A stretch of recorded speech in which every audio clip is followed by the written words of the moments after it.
নির্বাচন ও সংস্কারের মধ্যে কোনো বিরোধ নেই উল্লেখ করে জাতীয় ঐক্যমত্য কমিশনের সহসভাপতি অধ্যাপক আলী রিয়াজ বলেছেন, নির্বাচন ও সংস্কারের মধ্যে কল্পিত বিরোধ তৈরি করা হচ্ছে।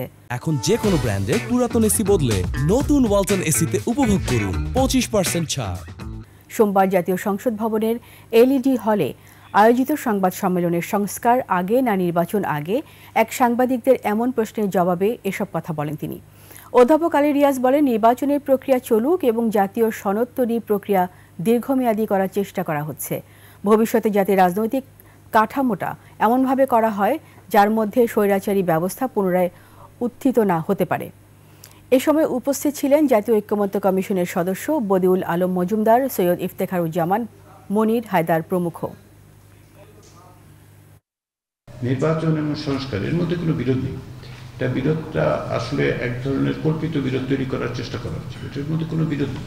নির্বাচনের প্রক্রিয়া একরকম এবং এই যে জাতীয় সনদ তৈরির চেষ্টা, সেটা দীর্ঘমেয়াদের লক্ষ্যেই কিন্তু করা হচ্ছে, যে ভবিষ্যতে যাতে রাজনৈতিক কাঠামোটা এমনভাবে হয় যার মধ্যে স্বৈরাচারী ব্যবস্থা পুনরায় উত্থিত হতে না পারে এবং নাগরিকের অধিকারগুলো যেন সুরক্ষিত।